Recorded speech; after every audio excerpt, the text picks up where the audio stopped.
Assalamualaikum warahmatullahi wabarakatuh. Selamat pagi, selamat datang di Cek Podcast LPMPP, gudangnya berita, wawasan, dan edukasi. Sobat CPL, kali ini kita akan bahas tentang inovasi pembelajaran berbasis pertanian industrial yang ada di Universitas Jember. Sobat CPL, di tengah berkembangnya industri pertanian modern dan kebutuhan akan sumber daya manusia yang adaptif, nah bagaimana perguruan tinggi ini merancang pembelajaran yang benar-benar selaras dengan dunia pertanian saat ini, dan bagaimana inovasi pembelajaran di Universitas Jember mampu menghubungkan teori di kelas dengan praktek pertanian industrial yang sesungguhnya. Nah, yuk kita bahas bersama dalam episode kita kali ini. Kebetulan hari ini sudah hadir di tengah-tengah kita yaitu Ibu Dr. Dian Kurniati SPD MPD. Beliau adalah Koordinator Pusat Pengembangan dan Inovasi Pembelajaran. Kita sapa terlebih dahulu. Assalamualaikum Bu Dian. Waalaikumsalam Bu Raffi. Alhamdulillah, sehat nggak Bu hari ini? Alhamdulillah sehat Bu.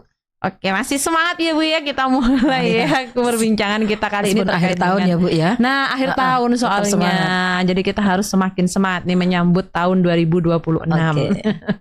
Langsung aja ya Bu ya, kita masuk di pertanyaan yang pertama. Nah, kira-kira apa ya Bu ya urgensi dari Universitas Jember mengembangkan inovasi pembelajaran berbasis pertanian industrial khususnya pada tahun 2026? Oke, terima kasih Bu Raffi. Urgensinya itu yang penting itu ya Bu Raffi, ada dua sebenarnya yang menjadi kenapa sih gitu ya. UNED itu salah satu perguruan tinggi yang memang fokusnya pada pertanian industrial berkelanjutan, yaitu yang pertama secara nasional ya, yang menjadi dasar. Nah, di nasional itu kita sudah sampaikan bagaimana kondisi saat ini gitu ya. Indonesia itu sudah mulai bergerak. Nah, dengan negara kita sebagai negara maritim dan yang lain-lain itu, nah artinya apa? Yang awalnya pertanian itu arahnya ke sifatnya manual, nah sekarang kan sudah arahnya ke teknologi nih. Nah, artinya apa? Bahwa transformasi yang dilakukan secara menyeluruh di negara kita itu menjadi dasar bagaimana kita harus memposisikan nih sebagai perguruan tinggi negeri yang memiliki wilayah sekitarnya, yaitu untuk daerah pertanian itu harus memberikan dampak yang positif terhadap pengembangan. Nah, juga mendukung asta cipta dari Bapak Presiden kita gitu ya. Menuju nah, Indonesia itu yang itu yang pertama. Kemudian yang kedua terkait dengan ini. Pembelajaran yang ada di Universitas Jember gitu ya. Kenapa harus memilih ke pertanian industrial berkelanjutan gitu ya? Karena memang kalau kita lihat lingkungan sekitar kita untuk daerah tapal kuda, itu kan kita memiliki ada perkebunan, pertanian. Ini kan sebagai poin besar yang harus kita gali untuk yang kita bisa gunakan di dalam pembelajaran. Nah, artinya apa? Di fakultas yang kita miliki, baik itu dari fakultas pertanian, teknologi pertanian, ataupun pendidikan, ataupun fakultas ilmu dan komputer gitu ya. Nah, itu pun juga semua harus mendukung bagaimana aktivitas terkait dengan keberlanjutan atau digitalisasi di dalam pertanian industrial itu yang harus kita gunakan. Nah, jadi dengan kata lain artinya bahwa pertanian industrial berkelanjutan ini gitu ya. Harapannya UNED itu tidak hanya sesuai dengan yang ada di nasional sesuai itu ya, tetapi kita juga harus mulai memberikan sesuatu yang inovasi, yang sesuatu yang baru untuk bertransformasi pertanian untuk khususnya di Indonesia di wilayah Jawa Timur kan gitu ya. Jadi kita fokusnya ke sana. Mungkin itu ya Bu Raffi ya. Oke, nah berarti sebenarnya kata kuncinya adalah menggali potensi lokal gitu ya Bu ya. Lokalisasi berarti ya. Menggali lokal untuk tapi lebih untuk lebih luas lagi betul Bu Raffi. Nah, sejauh mana nih Bu program ini menjadi bagian dari visi Universitas Jember sebagai kampus yang mendukung pertanian industrial berkelanjutan? Jadi kalau kita lihat ya Bu Raffi ya, sebenarnya kalau kita bicara tidak hanya divisi ya, divisi memang terstate gitu ya, bagaimana UNED itu menjadi kampus yang fokusnya pada pengembangan pertanian industrial berkelanjutan. Nah, karena itu sudah menjadi sesuatu visi yang ada di Universitas Jember, maka semua aktivitas yang kita lakukan itu mengarahnya ke sana.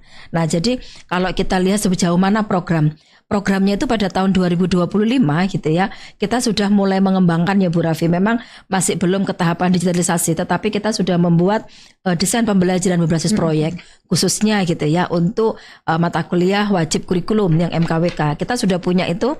Jadi kita berbasis pada proyek kegiatan perkuliahannya. Nah, proyeknya seperti apa? Ya, mendukung ke pertanian industrial berkelanjutan.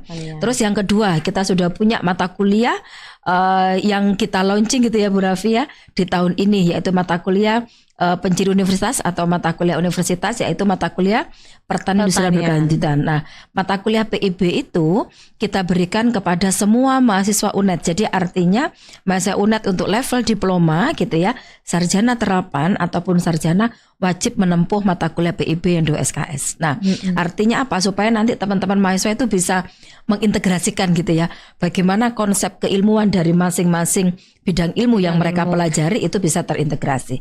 Nah, itu untuk yang tahun 2025 selain riset-riset Bapak Ibu dosen gitu ya, karena salah satu RIP yang ada di Universitas Jember adalah mencapai bagaimana potensi dari pertanian nasional berkelanjutan itu akan dicapai kan gitu.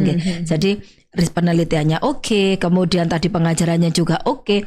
Nah, di kurikulumnya juga sama Bu Raffi. Jadi setiap prodi gitu ya, di setiap prodi itu kita minta untuk menginsertkan gitu nggih, menginsertkan terkait dengan salah satu pencirinya itu adalah untuk agro gitu ya. Jadi untuk pertanian industrial. Nah, otomatis mata kuliah penciri di prodi, aktivitas teman-teman di prodi baik itu riset ataupun pengabdian itu juga arahnya ke sana.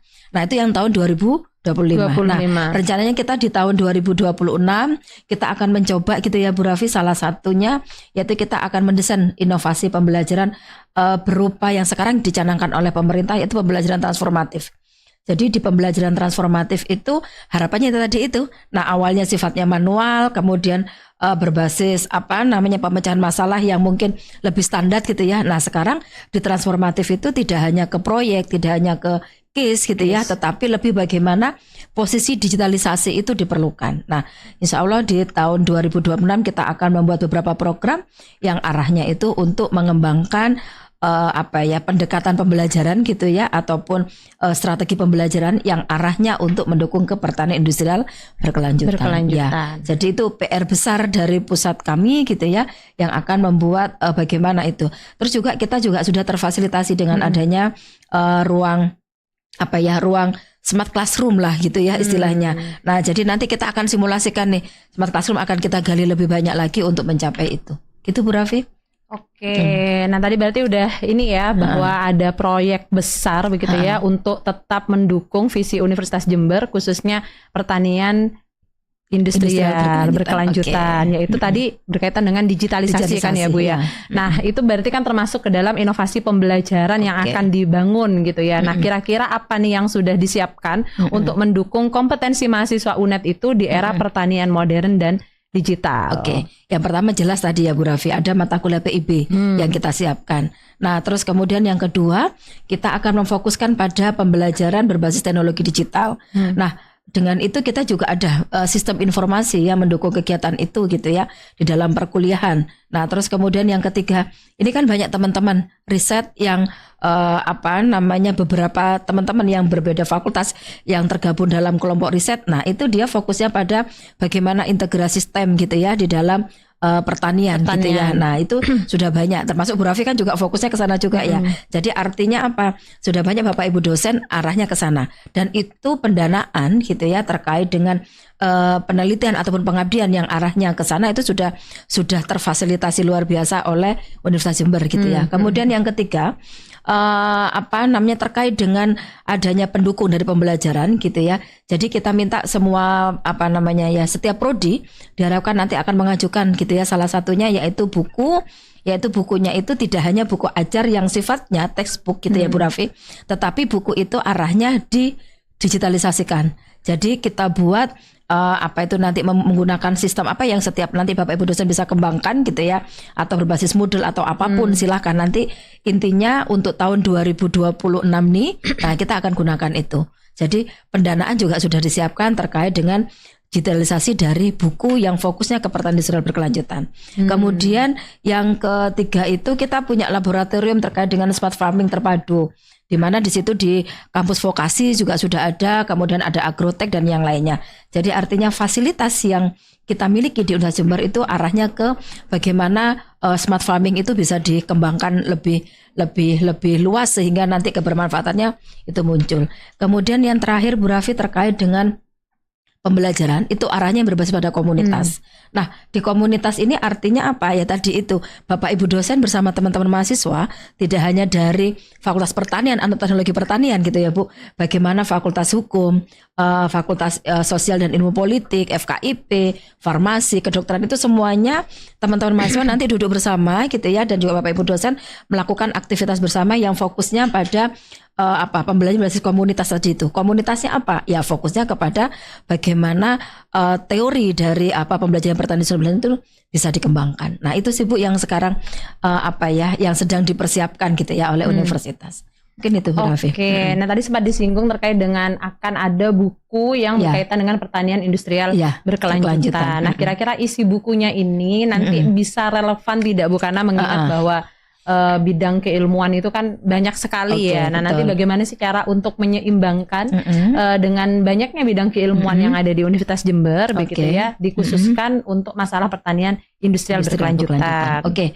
Tadi sudah kita singgung ya Bu Raffi ya terkait dengan mata kuliah penciri PIB gitu ya, penciri pertanian industrial berkelanjutan. Nah, kenapa ini kita wajibkan untuk teman-teman mahasiswa diploma sarjana terapan? Karena memang di dalam mata kuliah ini selain kita menggali gitu ya nilai atau value dari Universitas Jember yang arahnya mencapai visi itu, kita juga memberikan materi terkait dengan bagaimana mahasiswa itu mampu mengintegrasikan gitu ya konsep dari pertanian industrial itu dari berbagai pendekatan. Contohnya misalkan dari ekonomi dan budaya, kemudian dari ilmu humaniora, ilmu pendidikan, ilmu kesehatan, keteknikan. Nah, itu jadi awal melihat bagaimana value UNED yang memposisikan penciri UNED, kemudian langsung masuk ke integrasi dari berbagai bidang ilmu sampai ke ilmu pertanian dan natural science-nya.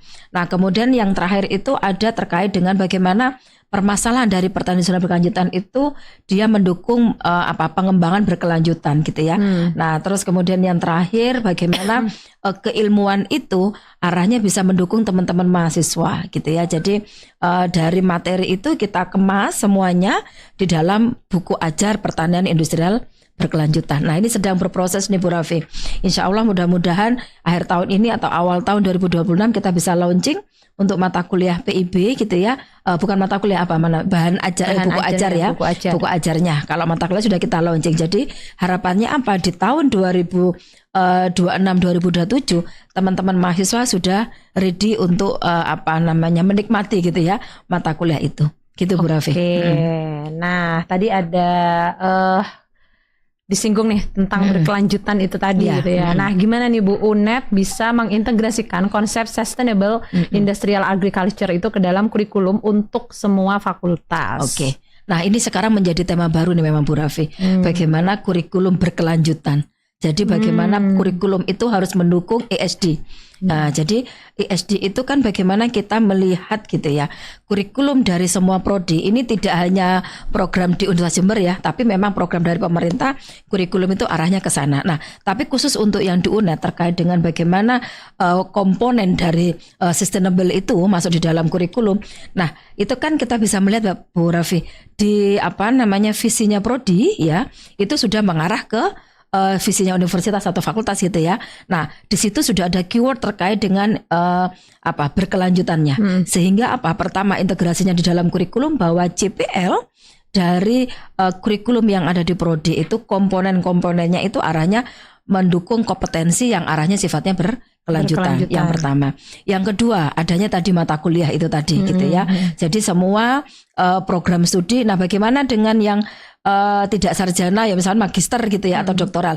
Nah, insya Allah kita akan mencoba mendesain Bu Raffi. Jadi PIB itu kita wajibkan sebagai mata kuliah wajib universitas MKWU. Nah, itu adalah untuk sarjana terapan diploma. Untuk yang magister dan doktoral kita akan mendesain bagaimana mata kuliah PIB tetap kita wajibkan, tetapi lebih ringkas lagi, kemasannya berbeda. Nah, itu PR kami ya. Terus kemudian integrasi yang ketiga itu adanya pembelajaran berbasis proyek nih Bu Raffi, yang sifatnya adalah lintas antar prodi. Dan itu terfasilitasi nanti di mata kuliah PIB-nya. Jadi bahwa sustainability-nya di situ ketika prodi mendesain dokumen kurikulum atau mendesain kurikulum bahwa ada mata kuliah 4 mata kuliah MKWK, mata kuliah universitas itu ada PIB dan KKN gitu ya. Nah ini semua kita simulasikan dia menjadi pembelajaran berbasis proyek yang sifatnya lintas antar prodi. Nah sehingga prodi itu juga kita minta untuk mendesain pembelajaran sifatnya seperti itu. Hal yang sama dengan fakultas, Bu Raffi. Nah, karena kan juga ada mata kuliah penciri fakultas. Nah, itu juga arahnya ke sana di dokumen kurikulum.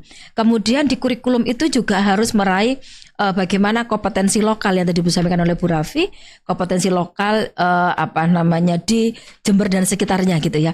Penggalian itu dimasukkan di dalam kasus ataupun sebagai materi pembelajaran yang ada di mata kuliah yang ditentukan. Contoh ini misalkan Bu Raffi, ini ada mata kuliah gitu ya, misalkan agriculture, misalkan untuk pembelajaran bahasa Inggris, nah kayak gitu.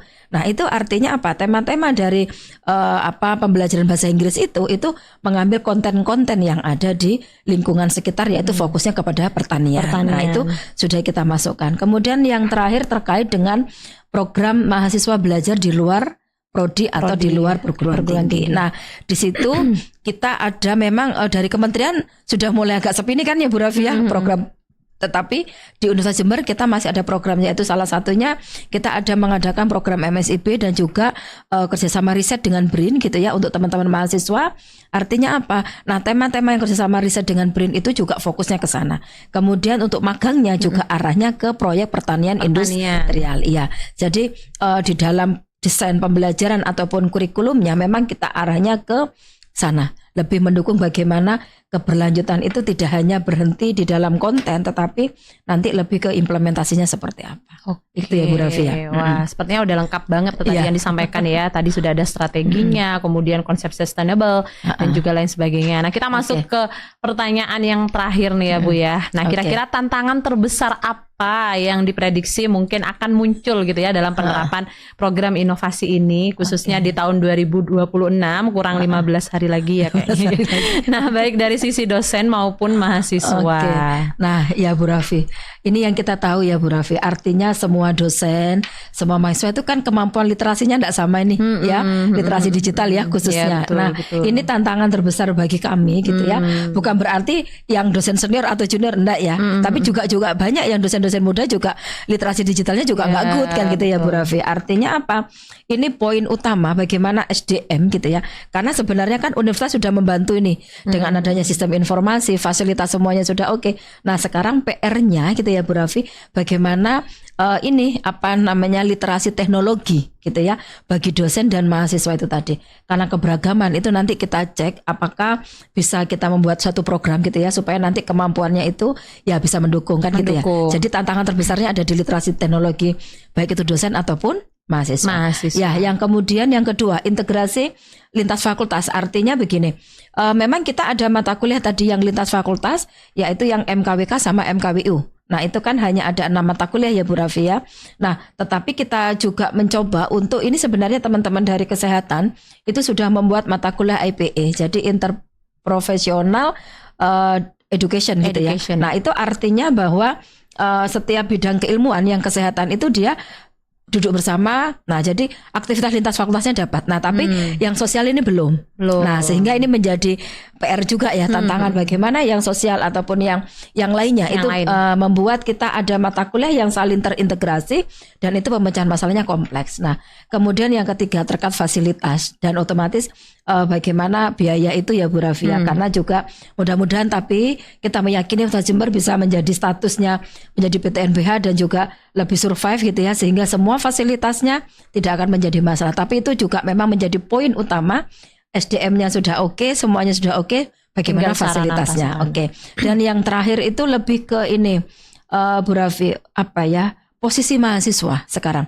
Mahasiswa itu kan lebih senang sebenarnya, lebih saat ini itu dia di kondisi nyaman, yaitu nyamannya apa? Belajar dengan Bapak Ibu dosen, yang notabene itu Bapak Ibu dosen masih banyak yang pembelajarannya sifatnya satu arah. Nah, jadi membuat sifat manja dari teman-teman mahasiswa itu ya. Jadi kita minta anak-anak sudah mulai bisa fokus bagaimana pembelajarannya itu diarahkan untuk yang lebih ke aktif tadi, digital. Terus kemudian lebih ke bagaimana mentransformasikan gitu ya. Nah, itu sih. Itu aja sih Bu Raffi menurut saya ya terkait dengan kalau lingkungan sekitar untuk masyarakat, insya Allah sangat mendukung untuk kegiatan Oke. ini gitu ya. Mungkin itu Bu Raffi. Oke, terima kasih atas informasinya Bu Dian terkait dengan implementasi pertanian industrial berkelanjutan khususnya yang ada di Universitas Jember. Mungkin nanti kita bisa ketemu lagi ya Bu ya, Oke, siap. terkait dengan podcast tadi, atau misalkan nanti kalau sudah launching terkait dengan buku pertanian industrial berkelanjutan. Jadi nanti kita bisa sharing-sharing isinya seperti apa, kemudian bagaimana cara penggunaannya dan lain sebagainya. Sekaligus Karena- beda buku ya Bu Raffi ya. karena tadi berkaitan dengan digitalisasi. Betul, iya. Gitu. Oke, mungkin itu dulu pertemuan kita kali ini gitu ya, terkait dengan pertanian industrial. Nah, jadi inovasi pembelajaran berbasis pertanian industrial di Universitas Jember itu bukan hanya untuk memperkuat penguasaan teori gitu tadi yang disampaikan, tetapi juga bisa membuka pengalaman belajar yang relevan dengan kebutuhan sektor pertanian modern. Nah, di sini mahasiswa itu dilatih untuk berpikir kritis, memanfaatkan teknologi, dan juga mampu memahami proses pertanian secara nyata. Nah, semoga dari diskusi kita kali ini bisa menambah wawasan dan menginspirasi peran kita dalam pengembangan pertanian di masa yang akan datang. Sampai jumpa di episode berikutnya. Kami ucapkan terima kasih dan saya akhiri dengan pantun seperti biasa. Sungguh indah Pulau Jawa. Cakep. Singapura kotanya rapih. Cakep. Semoga manfaat untuk semua. Saya undur diri dan saya ucapkan terima kasih. Jangan lupa tinggalkan like, komen, dan subscribe Cek Podcast LPMPP, berita, wawasan, dan edukasi. Kami pamit undur diri. Wassalamualaikum warahmatullahi wabarakatuh. Oke, waalaikumsalam warahmatullahi wabarakatuh.